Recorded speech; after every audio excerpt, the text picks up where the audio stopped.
Hey everyone, welcome back to my YouTube channel. Hello aspirants, आज हम NCERT series में history NCERT का chapter 4 cover करेंगे जो क्लास 6 की है। और जहाँ तक मेरी समझ है इन एनसीईआरटीज़ में ऐसा कुछ भी नहीं है जो आप लोग को डिस्क्राइब करके ऐसे समझाने की ज़रूरत है। एनसीईआरटी काफ़ी इजी है, ये सिर्फ एक रिवीजन सीरीज़ है।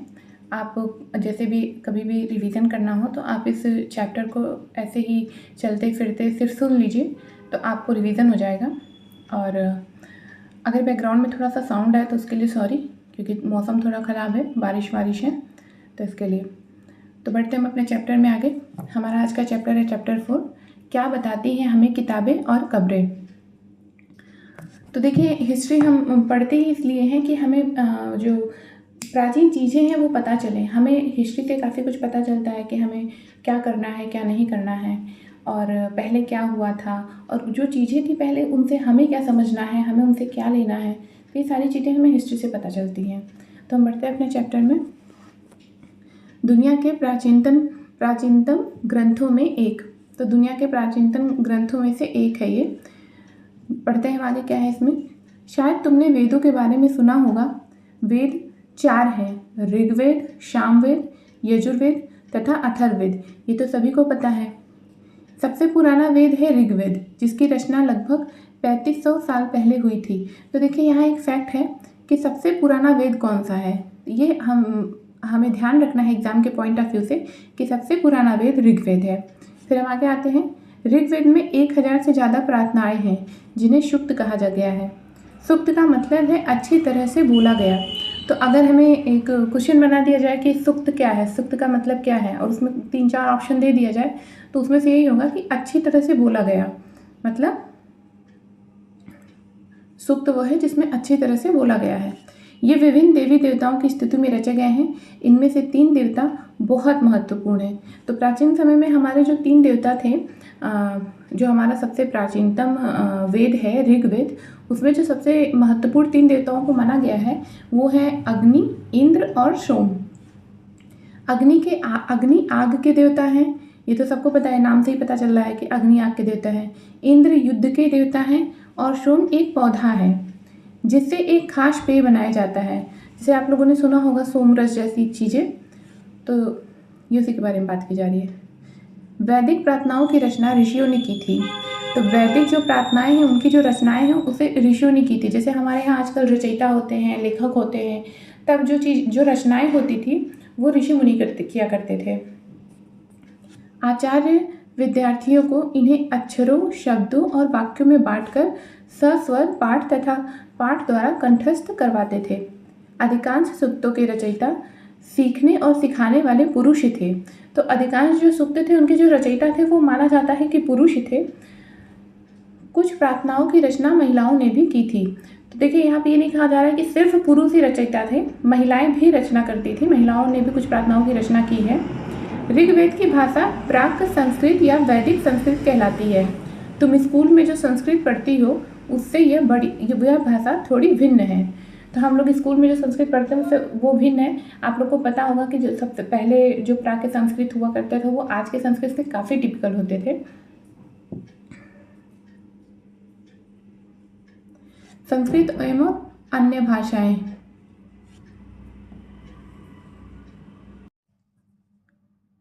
संस्कृत और अन्य भाषाएं। संस्कृत भाषा भारोपीय भारत यूरोपीय भाषा परिवार का हिस्सा है। तो संस्कृत भाषा भारोपीय भाषा परिवार का हिस्सा है, ये भी एक फैक्ट बनाया जा सकता है। भारत की कई भाषाएं असमिया, गुजराती, हिंदी, कश्मीरी और सिंधी एशियाई भाषाएं हैं। जैसे फारसी तथा यूरोप की बहुत सी भाषाएं जैसे अंग्रेजी, फ्रांसीसी, जर्मन, यूनानी, इतावली, स्पेनिश आदि इसी परिवार से जुड़ी हुई हैं। इन्हें एक भाषा परिवार इसलिए कहा जाता है क्योंकि आरंभ में उनमें कई शब्द ऐसे एक जैसे थे। तो इन्हें एक भाषा का परिवार इसलिए कहते हैं क्योंकि इसमें जो शब्द थे वो पहले एक ही जैसे हुआ करते थे, कई सारे शब्दों में सिमिलैरिटीज़ थी, तो उन्हें एक ही भाषा का परिवार कह देते हैं। जैसे कि हम बायोलॉजी भी पढ़ते हैं तो उसमें कुछ जो एनिमल्स होते हैं या कुछ ऐसे एनिमल्स को मतलब एक ही स्पीसीज़ में रखा जाता है जिनमें सिमिलैरिटीज़ काफ़ी होती हैं। तो इनको भी, भाषाओं को भी वैसे ही जैसे सिमिलैरिटीज़ देखते हुए एक ही परिवार का भाषा बताया गया है। उदाहरण के लिए मातृ संस्कृत, माँ हिंदी और मदर अंग्रेजी शब्द को देखो। फिर यहाँ पे पूछा जा रहा है क्या तुम्हें इनमें कोई समानता नज़र आती है? उपमहाद्वीप में दूसरे भाषा परिवारों की भी भाषाएं बोली जाती हैं। उदाहरण के लिए पूर्वोत्तर प्रदेश में तिब्बत बर्मा परिवार की भाषाएं बोली जाती हैं। तमिल, तेलुगु, कन्नड़ और मलयालम द्रविड़ भाषा परिवार की भाषाएं हैं, जबकि झारखंड और मध्य भारत के कई हिस्सों में बोली जाने वाली भाषाएं ऑस्ट्रो एशियाटिक परिवार से जुड़ी हैं। यहाँ पे एक प्रश्न दिया जा रहा है कि उन भाषाओं की सूची बनाओ जिनके बारे में तुमने सुन रखा है।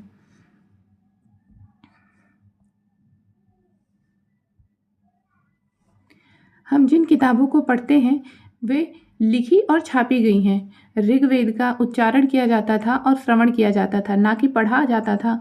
तो जैसे हमें बताया जा रहा है कि हम जो किताब आज के समय में पढ़ रहे हैं वो या तो लिखी हुई हैं हाथ से या तो उनको ऐसे छापा गया है।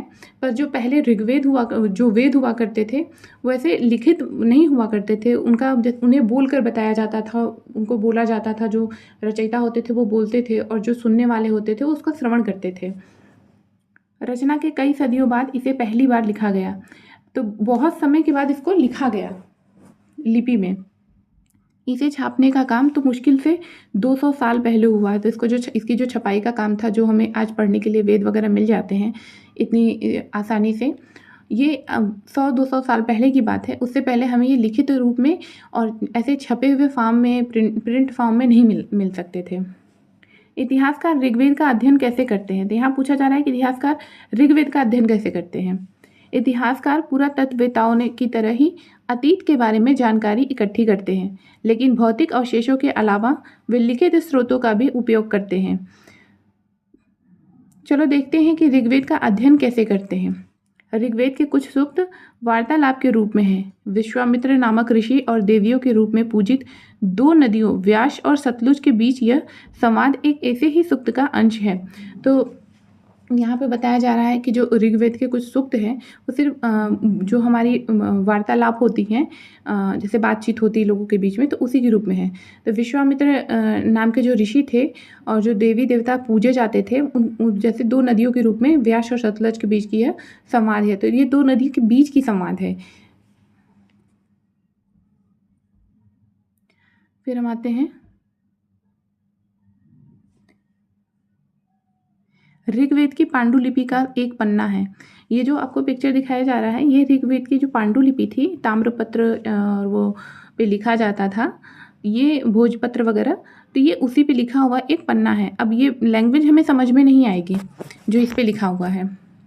भुर्ज वृक्ष की छाल पर लिखी यह पांडुलिपि कश्मीर में पाई गई थी। लगभग 150 वर्ष पहले, मतलब 150 साल पहले, ऋग्वेद को सबसे पहली बार छापने के लिए इसका उपयोग किया गया था। इसी पांडुलिपि को देखकर अंग्रेजी अनुवाद तैयार हुआ। यह पांडुलिपि पूरे महाराष्ट्र के एक पुस्तकालय में सुरक्षित है। तो ये आज भी सुरक्षित इसको रखा गया है, क्योंकि ये तब की लिपि है और ये बहुत पुरानी लिपि है। ये बहुत पुराना जो एक पेज दिया गया है, जो भुर्ज पेड़ होता है उसकी जो छाल होती है उस पर लिखा हुआ, तो इसको आज भी सेफ्टी के साथ रखा गया है। विश्वामित्र और नदियाँ। विश्वामित्र: हे नदियों, अपने बछड़ों को चाटती हुई दो दमकती गायों की तरह दो फुर्तीले घोड़ों की चाल से पहाड़ों के नीचे आओ। इंद्र द्वारा दी हुई शक्ति से स्फूर्त तुम रथों की गति से सागर की ओर बह रही हो। तुम जल से परिपूर्ण हो और एक दूसरे से मिलकर जाना चाहती हो। नदियाँ फिर क्या कहती हैं? जल से परिपूर्ण हम देवताओं के बनाए रास्ते पर चलती हैं। एक बार निकलने पर हमें रोका नहीं जा सकता। हे ऋषि, तुम हमसे प्रार्थना क्यों कर रहे हो? फिर विश्वामित्र जी कहते हैं, हे बहनों, तुम गायक की प्रार्थना सुनो। मैं रथों और गाड़ियों सहित बहुत दूर से आया हूँ। कृपा करके अपने जल को हमारे रथों और गाड़ियों की धुरियों के ऊपर न उठाओ, ताकि हम आसानी से उस पार जा सके। फिर नदियाँ कहती हैं, हम तुम्हारी प्रार्थना सुनेंगे, जिससे तुम सब सुरक्षित उस पार जा सको। इतिहासकार यह बताते हैं कि यह प्रार्थना उस क्षेत्र में रची गई होगी जहाँ ये नदियाँ बहती हैं। यह भी सुझाते हैं कि जिस समाज में ऋषि रहते थे वहाँ घोड़ों और गायों को बहुत महत्व दिया जाता था, इसलिए नदियों की तुलना घोड़ों और गाय से की गई है। तो इस तरह से जो हमें साक्ष्य मिलते हैं, उनके बेसिस पे ये सारी चीज़ें वो मतलब बताते हैं कि ऐसा हुआ होगा। क्या तुम्हें लगता है कि रथ भी महत्वपूर्ण थे? अपने जवाब के लिए कारण बताओ। प्रार्थना की पंक्तियों को दोबारा पढ़कर यह बताओ कि उनमें परिवहन के लिए किन किन साधनों का उल्लेख हुआ है। तो एक प्रश्न यहाँ पे पूछा गया है। ऋग्वेद की प्रार्थनाओं में अन्य दूसरी नदियों, खासकर सरस्वती, सिंधु और उनकी सहायक नदियों का भी जिक्र है। गंगा और यमुना का उल्लेख सिर्फ एक बार हुआ है। तो देखिए यहाँ पे स्पष्ट रूप से बताया जा रहा है क्लास 6 की एनसीईआरटी में कि ऋग्वेद की जो प्रार्थनाओं में दूसरी नदियों का जो उल्लेख हुआ है उसमें खासकर सरस्वती, सिंधु और उनकी सहायक नदियों का जिक्र है। और इस यहाँ पे गंगा और यमुना का उल्लेख सिर्फ एक बार हुआ है, उसके बाद नहीं हुआ है। मवेशी, घोड़े और रथ। तो ये दिया गया है मवेशी, घोड़े और रथ। ऋग्वेद में मवेशियों, जो हमारे पालतू जानवर हुआ करते थे, उनको मवेशी कहते हैं। बच्चों, खासकर पुत्रों और घोड़ों की प्राप्ति के लिए अनेक प्रार्थनाएं की जाती थी। तो देखिए यहाँ पे इस बात से हमें ये पता चल रहा है कि उस समय भी पुत्र कामना की इच्छा कितनी सशक्त हुआ करती थी लोगों की, कि पुत्रों की इच्छा के लिए, पुत्रों की प्राप्ति के लिए वो प्रार्थनाएं करते थे। घोड़ों को लड़ाई में रथ खींचने के काम में लाया जाता था। इन लड़ाइयों में मवेशी जीत कर लाए जाते थे।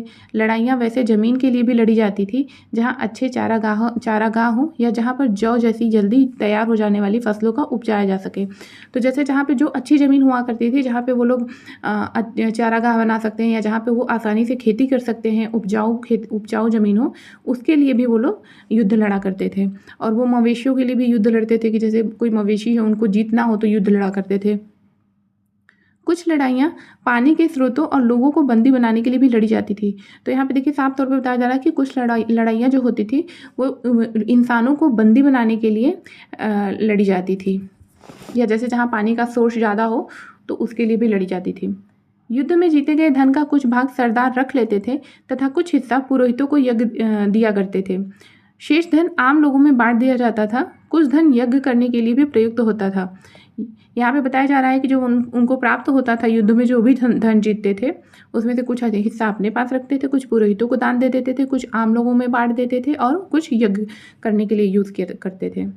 यज्ञ की आग में आहुति दी जाती थी। ये आहुतियाँ देवी देवताओं को दी जाती थी।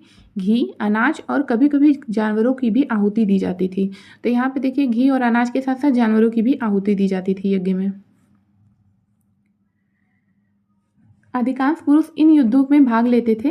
कोई स्थायी सेना नहीं होती थी, लेकिन लोग सभाओं में मिलते जुलते थे और युद्ध व शांति के विषय में सलाह मशवरा किया करते थे। वहाँ ये ऐसे लोगों को अपना सरदार चुनते थे जो बहादुर और कुशल योद्धा हों। तो ये लोग युद्ध में भाग लेते थे और इनकी कोई सेना नहीं हुआ करती थी, जैसे आज के समय में सेनाएँ होती हैं। तो वहाँ उन लोगों की कोई ऐसी खास सेना नहीं होती थी। ये सभा करते थे, वहाँ पे सभी लोग इकट्ठे होते थे, मिलते जुलते थे, बातचीत करते थे और युद्ध और शांति के विषय में सलाह मशवरा किया करते थे। वहाँ ये लोग अपना सरदार भी किसी पुरुष के बहादुरी और कुशल योद्धा को ही चुनते थे। फिर हम आगे आते हैं, लोगों की विशेषता बताने वाले शब्द। तो जो लोगों की विशेषता बताते थे वो शब्द के बारे में यहाँ बात की जा रही है। लोगों का वर्गीकरण काम, भाषा, परिवार या समुदाय, निवास स्थान या सांस्कृतिक परंपरा के आधार पर किया जाता रहा है। ऋग्वेद में लोगों की विशेषता बताने वाले कुछ शब्दों को देखो। ऐसे दो समूह हैं जिनका वर्गीकरण काम के आधार पर किया गया है। पुरोहित, जिन्हें कभी कभी ब्राह्मण कहा जाता था, तरह तरह के यज्ञ और अनुष्ठान करते थे।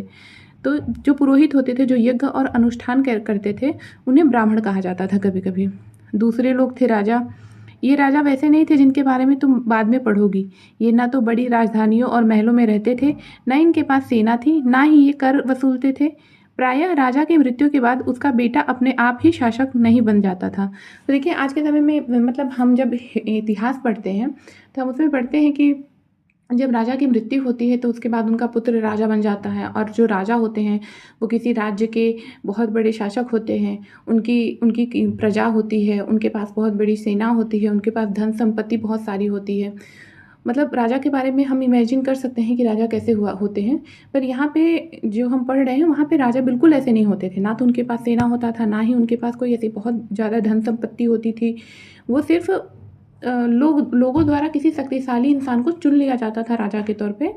वो उन्हें अपना राजा मानते थे। और तब ऐसा भी नहीं होता था कि जैसे राजा की मृत्यु हुई तो उनका पुत्र ही राजा बन जाए अपने आप, ऐसा बिल्कुल नहीं होता था। ये उनके मतलब चयन के अनुसार होता था कि राजा के पुत्र के अंदर वो गुण हो कि वो राजा बनाया जा सके। पिछले अनुभाग को एक बार फिर पढ़ो और यह पता लगाने की कोशिश करो कि राजा क्या थे, जो हमने अभी समझा है। जनता या पूरे समुदाय के लिए दो शब्दों का इस्तेमाल होता था। तो जनता या समुदाय, जिन्हें आज हम लोग मतलब कहते हैं पब्लिक, उनकी बात की जा रही है। एक था जन, जिसका प्रयोग हिंदी व अन्य भाषाओं में आज भी होता है, जैसे हम लोग कहते हैं जन समुदाय वगैरह ऐसा। दूसरा था विश, जिसे वैश्य शब्द निकला है। तो जैसे प्रश्न बनाया जा सकता है इसमें कि जनता या समुदाय के लिए प्राचीन इतिहास में ऋग्वेद में क्या शब्द इस्तेमाल किया जाता था।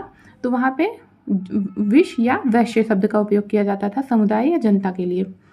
इस विषय पर तुम अध्याय 5 में विस्तार से पढ़ेंगे। तो हम इस पे अध्याय 5 में विस्तार से पढ़ेंगे।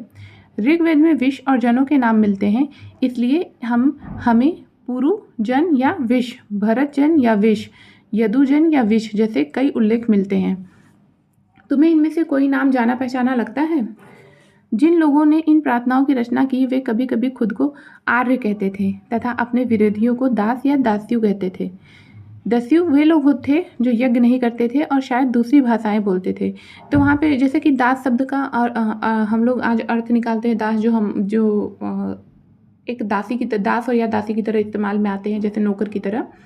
तो उस समय दास या दस्यु जो होते थे वो उन लोगों को माना जाता है कि वो यज्ञ नहीं करते थे और वो भाषा भी शायद दूसरी बोलते होंगे, जो यहाँ के लोग बोलते थे वो भाषाएं वो नहीं बोलते थे। बाद के समय में दास स्त्रीलिंग दासी शब्द का मतलब गुलाम हो गया। जैसे ये साफ पता चल रहा है शब्द से ही। दास वे स्त्री और पुरुष होते थे जिन्हें युद्ध में बंदी बनाया जाता था। उन्हें उनके मालिक की जायदाद माना जाता था। जो भी काम मालिक चाहते थे उन्हें वह सब करना पड़ता था। तो इसे पता ही चल रहा है कि दास या दासी जो होते थे वो गुलाम की तरह इस्तेमाल होते थे और उनका काम क्या होता था, मालिक जो भी कहे जो भी चाहे वो उनको करना ही पड़ता था।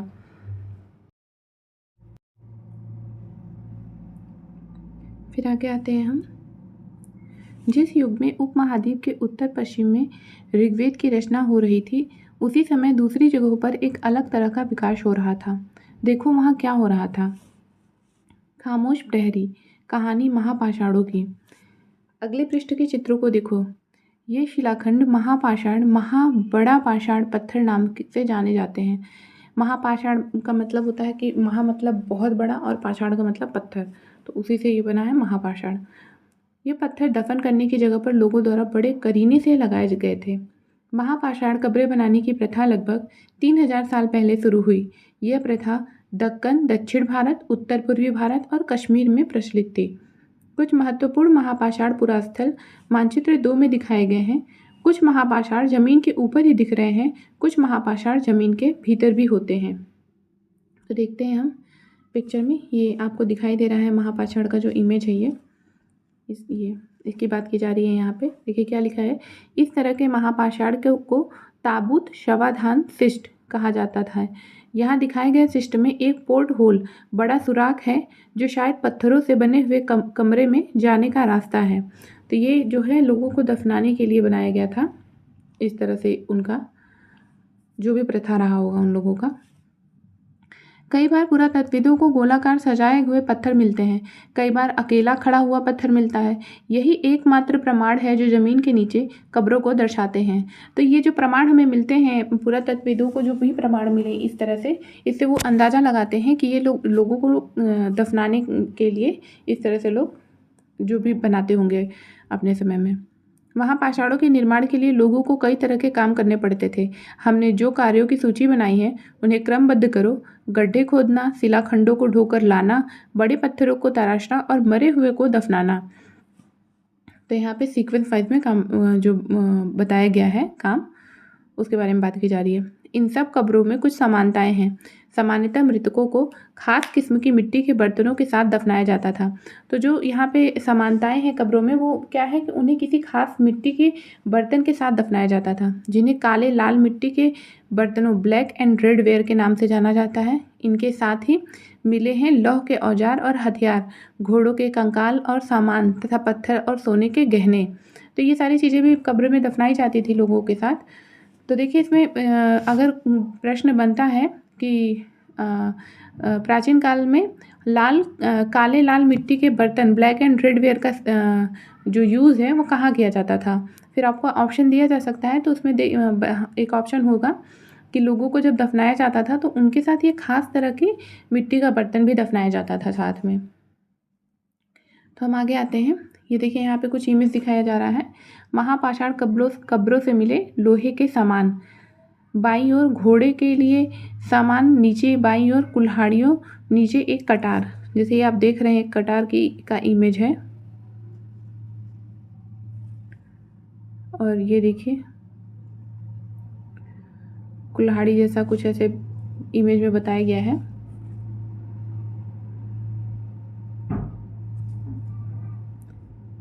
लोगों की सामाजिक असमानताओं के बारे में पता करना। तो लोगों के बीच में उसमें कौन सी सामाजिक असमानताएं हुआ करती थी। जैसे आज भी हमारे समाज में बहुत सारी असमानताएं हैं लोगों के बीच में, तो वैसे तब भी हुआ करती थी। यहाँ उसी के बारे में बात की जा रही है कि उसमें कैसी असमानताएं हुआ करती थी। पुरातत्वविद मानते हैं कि कंकाल के साथ पाई गई चीज़ें मरे हुए व्यक्ति की ही रही होंगी। कभी कभी एक कब्र की तुलना में दूसरी कब्र में ज़्यादा चीज़ें मिलती हैं। ब्रह्मगिरी को खोजो, एक मानचित्र दिया गया, उसमें हमें बताया गया है कि ब्रह्मगिरी को ढूंढना है। यहाँ पर एक व्यक्ति की कब्र में 33 सोने के मनके और शंख पाए गए हैं। दूसरे कंकालों के पास सिर्फ कुछ मिट्टी के बर्तन ही पाए गए हैं। यह दफनाए गए लोगों की सामाजिक स्थिति में भिन्नता को दर्शाता है। कुछ लोग अमीर थे तो कुछ लोग गरीब, कुछ लोग सरदार थे तो कुछ दूसरे अनुयायी। तो यहाँ पे देखिए ये जो दफनाया जाता था लोगों को, जब खुदाई हुई तो उन दफनाई हुई लोगों के जो कंकाल मिले उनके साथ जो चीज़ें मिलती थी उससे अंदाज़ा लगाया जा सकता था कि वो लोग उनमें से कौन अमीर रहा होगा, कौन गरीब रहा होगा। हम ऐसा अंदाज़ा लगा सकते हैं उस चीज़ से। जैसे यहाँ पे बताया जा रहा है कि एक व्यक्ति के साथ 33 सोने के मनके और शंख पाए गए हैं। तो आपको पता है कि सोना कितना महंगा होता है, उस समय भी रहा होगा सोना। तो हम इससे अंदाज़ा लगा सकते हैं कि सोने जो ज़्यादा सोना दफनाया गया था तो वो व्यक्ति अमीर रहा होगा, वो या तो राजा रहा होगा, ऐसा कुछ उसका रहा होगा।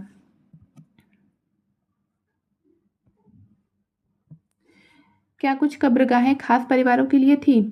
कभी कभी महापाषाणों में एक से अधिक कंकाल मिले हैं। वे यह दर्शाते हैं कि शायद एक ही परिवार के लोगों को एक ही स्थान पर अलग अलग समय पर दफनाया गया था। बाद में मरने वाले लोगों को पोर्ट होल के रास्ते कब्रों में लाकर दफनाया जाता था। ऐसे स्थान पर गोलाकार लगाए गए पत्थर या चट्टान चिन्हों का काम करते थे, जहां लोग आवश्यकता अनुसार शवों को दफनाने दोबारा आ सकते थे। तो एक उनका सिस्टम हुआ करता था कि कभी जैसे एक ही जगह पर खुदाई में कई सारे लोग पाए गए होंगे, कई सारे लोगों के शव मतलब कंकाल पाए गए होंगे, तो इससे हम अनुमान लगा सकते हैं कि हो सकता है कि एक ही परिवार के लोगों को एक ही जगह दफनाने का कोई रिवाज रहा हो उन लोगों का। तो वो इस तरह से सिस्टम डेवलप करते थे, इस तरह से उसको बनाते थे कि जैसे कि बारी बारी जब भी किसी की मृत्यु हो तो उसको दफनाने वहाँ जाना हो तो एक ऐसा होल रखते थे जहाँ पर गोल पत्थर लगाते थे। वो उनको एक रास्ता दिखाता था, उन्हें ये पता चलता था कि यहाँ पे रास्ता है, हमको इसी रास्ते से जाना है और अंदर दफनाना है। तो ऐसा मान सकते हैं हम, जो चीज़ें हमें साक्ष्य के रूप में पुरातत्वविदों को मिली हैं उसके आधार पर ऐसा हम अनुमान लगा सकते हैं। इनाम गांव के एक विशिष्ट व्यक्ति की कब्र। देखिए यहाँ पे इनाम गांव के एक विशिष्ट व्यक्ति की कब्र के बारे में बात की जा रही है। यह भीमा की सहायक नदी घोड़े के किनारे एक जगह है। इनाम गांव जो है यह भीमा की सहायक नदी की घोड़ के किनारे की एक जगह है। इस जगह पर 3600 से 2700 साल पहले लोग रहते थे। वहाँ पे 3600 साल या 2700 साल पहले तक लोग रहते थे। यहाँ वयस्क लोगों को प्रायः गड्ढे में सीधा लिटाकर दफना दिया जाता था। उनका सिर उत्तर की ओर होता था। कई बार उन्हें घर के अंदर ही दफनाया जाता था। ऐसे बर्तन जिसमें शायद खाना और पानी हो दफनाए गए शव के पास ही रख दिए जाते थे। तो यहाँ बताया जा रहा है कि वयस्क लोगों को जो सीधे गड्ढे में लिटाकर दफनाया जाता था, उनका सिर उत्तर दिशा में होता था और कई बार तो उन्हें घर के अंदर ही दफना दिया जाता था। उनके साथ खाने पीने के बर्तन भी दफनाए जाते थे। एक आदमी को 5 कमरों वाले मकान के आंगन में 4 पैरों वाले मिट्टी के एक बड़े से संदूक में दफनाया गया था। बस्ती के बीच में बसा यह घर गांव के सबसे बड़े घरों में से एक था। तो जो इनाम गांव के बारे में जो हम पढ़ रहे हैं, वहाँ पे गांव का एक जो सबसे बड़ा घर था, वहाँ पे एक व्यक्ति के शव को एक बहुत बड़े घर में आंगन में बीचों बीच में एक 4 पैर वाले संदूक में दफनाया गया था। इस घर में एक अनाज का गोदाम भी था। शव के पैर मुड़े हुए थे। क्या तुम्हें लगता है कि यह किसी सरदार का शव था? अपने जवाब का कारण बताओ। मतलब अगर कुछ चीज़ें हो रही हैं कहीं पे और उसमें कुछ स्पेसिफिक चीज़ें हों किसी स्पेसिफिक पर्सन के लिए, तो हम ऐसा मान सकते हैं कि वो बहुत ख़ास रहा होगा वहाँ का। तो ऐसे हम अंदाज़ा ऐसे लगा सकते हैं। क्या तुम्हें लगता है कि यह किसी सरदार का शव था? क्या बताते हैं हमें कंकालों के अध्ययन? तो जो कंकाल होते हैं उनका अध्ययन करके हमें क्या क्या पता चलता है? छोटे आकार के आधार पर एक बच्चे के कंकाल को आसानी से पहचाना जा सकता है, लेकिन एक बच्चे और बच्ची के कंकाल के बीच कोई बड़ा फर्क नहीं होता है। क्या हम यह पता लगा सकते हैं कि कंकाल किसी पुरुष का था या स्त्री का? कभी कभी लोग कंकाल के साथ मिले सामानों के आधार पर इसका अंदाज़ा लगाते हैं। उदाहरण के लिए यदि कंकाल के साथ गहने मिलते हैं तो कई बार उसे महिला का कंकाल मान लिया जाता है, लेकिन इसी समझ के साथ समस्याएं हैं। अक्सर पुरुष भी आभूषण पहनते थे। तो जो पहले के राजा महाराजा हुआ करते थे, पहले के पुरुष होते थे, वो भी तो आभूषण पहनते थे। तो फिर अगर किसी शव के साथ आभूषण दफनाया गया तो ये एक सटीक जानकारी नहीं होगी कि वो जो शव है वो पुरुष का है या महिला की है। तो इसके लिए उसे हम सटीक अंदाज़ा नहीं मान सकते हैं। कंकाल का लिंग पहचानने का बेहतर तरीका उसकी हस्तक्रियाओं की जांच है। चूँकि महिलाएं बच्चों को जन्म देती हैं, इसलिए उनका कटी प्रदेश या कूल्हा पुरुषों से ज़्यादा बड़ा होता है। तो देखिए, जैसे कि महिलाएं बच्चों को जन्म कर देती हैं, इसलिए यहाँ पे बताया जा रहा है कि उनका जो कटी प्रदेश है कूल्हा, वो पुरुषों से ज़्यादा चौड़ा होता है या बड़ा होता है। तो इसके आधार पे भी हम ये अंदाज़ा लगा सकते हैं कि जो शव है वो महिला का है या पुरुष का है। ये समझ कंकालों के आधुनिक अध्ययन पर आधारित है। आज से लगभग 2000 साल पहले चरक नाम के प्रसिद्ध वैद्य हुए थे। उन्होंने चिकित्सा शास्त्र पर चरक संहिता नाम की किताब लिखी थी। जो चरक संहिता है, अगर क्वेश्चन में पूछा जाए कि चरक संहिता क्या है, तो ये एक किताब है जो चिकित्सा से संबंधित है। वे कहते हैं कि मनुष्य के शरीर में 360 है स्त्रियाँ होती हैं। है स्त्रियाँ, देखिए यहाँ पे ये स्पष्ट नहीं पता चल रहा है कि क्या लिखा हुआ है। यह आधुनिक शरीर की रचना विज्ञान की 206 हयस्त्रियों से काफ़ी ज़्यादा है। संभवतः चरक ने अपनी गिनती में दांत, हयस्त्रियों के जोड़ और कार्टिलेज को जोड़कर एक संख्या बताई है। मुझे लग रहा है कि ये जो शब्द दिया है ये हड्डियों से संबंधित है। ये हड्डी बोन के बारे में बात कही जा रही है। ये बोन के ही बारे में शायद बात की जा रही है यहाँ पे। तुम्हारे अनुसार शरीर के बारे में उन्होंने इतनी विस्तृत जानकारी कैसे इकट्ठा की होगी? इनाम गांव के लोगों के काम धंधे। अब वहाँ के लोगों के काम धंधों के बारे में बात की जा रही है। इनाम गांव में पुरातत्वविदों को गेहूं, जौ, चावल, दाल, बाजरा, मटर और तिल के बीज मिले हैं। कई जानवरों की हड्डियां भी मिली हैं। कई हड्डियों पर काटने के निशान से यह अंदाजा होता है कि लोग इन्हें खाते रहे होंगे। गाय, बैल, भैंस, बकरी, भेड़, कुत्ता, घोड़ा, गधा, सूअर, सांभर, चितकबरा, हिरण, कृष्ण मृग, खरहा, नेवला, चिड़िया, घड़ियाल, कछुआ, केकड़ा और मछली की हड्डियां भी पाई गई हैं। ऐसे साक्ष्य मिले हैं कि बेर, आंवला, जामुन, खजूर और कई तरह की रस भरियाँ एकत्र की जाती थी। तो यहाँ पे ये जो सारी चीज़ें मिली हैं, इसके आधार पे पता लगाया जा सकता है कि उस समय ये सारी फसलें उगाई जाती रही होंगी। इसके बाद इन सारे जानवरों को या तो पालतू बनाया जाता होगा। इनमें से कुछ जानवरों का इस्तेमाल वो लोग खाने के लिए भी करते रहे होंगे। और वहाँ पे जो साक्ष्य मिले उसके आधार पर ये भी पता लगता है कि उस समय कौन कौन से पौधे होते थे, जैसे बेर हो गया, आंवला हो गया, जामुन, खजूर। इस समय तक इन लोगों को इन सारी चीज़ों की जानकारी हो गई थी कि ये सारी जो फल हैं ये खाने के लिए उपयोग में लाई जा सकती हैं। देखिए यहाँ पे दिया हुआ है कुछ अन्यत्र। एटलस में चीन को देखो। लगभग 3500 साल पहले हम यहाँ का लेखन कला के सबसे पुराने उदाहरण पाते हैं। यहाँ जानवरों की हड्डियों पर लिखा गया था। इन्हें भविष्यवाणी करने वाली हड्डियाँ कहा जाता है, क्योंकि यह मान्यता थी कि ये भविष्य बताती हैं। राजा लोग लिपिकारों से इन हड्डियों पर सवाल लिखवाते थे। क्या वे युद्ध जीतेंगे? क्या फसलें अच्छी होंगी? क्या उन्हें पुत्र होंगे? फिर इन हड्डियों को आग में डाल दिया जाता था, जहाँ इसमें गर्मी में चटक कर दरारें पड़ जाती थी। भविष्यवक्ता इन दरारों को बड़े ध्यान से देखकर भविष्यवाणी करने की कोशिश करते थे। जैसा शायद तुम भी सोच रही होगी कि ये भविष्यवक्ता कभी कभी गलती भी करते थे। ये राजा शहरों में महल बनाकर रहते थे। उन्होंने बेशुमार दौलत इकट्ठी कर ली थी। उनमें बड़े बड़े नक्काशी किए हुए कांसे के बर्तन शामिल थे, लेकिन वे लोहे का इस्तेमाल करना नहीं जानते थे। तो यहाँ पे बताया जा रहा है कि वो लोहे का इस्तेमाल करना नहीं जानते थे। और जो हड्डियाँ होती थी, हड्डियों से ये भविष्यवाणी जैसी कोई चीज़ें करते रहे होंगे, तो उसके बारे में यहाँ पे प्रोसेस बताया जा रहा है कि वो किस तरह से हड्डियों से भविष्यवाणी किया करते थे। तो हमारा चैप्टर यहीं पे ख़त्म हो रहा है और हमने चैप्टर 4 कंप्लीट कर लिया है। तो ये एक रिवीजन सीरीज़ है, आप इसको इस वीडियो के माध्यम से अपना जो एनसीईआरटी है चलते फिरते कहीं भी रिवाइज़ कर सकते हैं, क्योंकि हम हर जगह बुक कैरी नहीं कर सकते हैं। तो उसके लिए thanks for watching, keep supporting. अगर आप चैनल पर पहली बार आए हैं तो प्लीज़ चैनल को सब्सक्राइब करिए, लाइक करिए, शेयर करिए। Thanks for watching.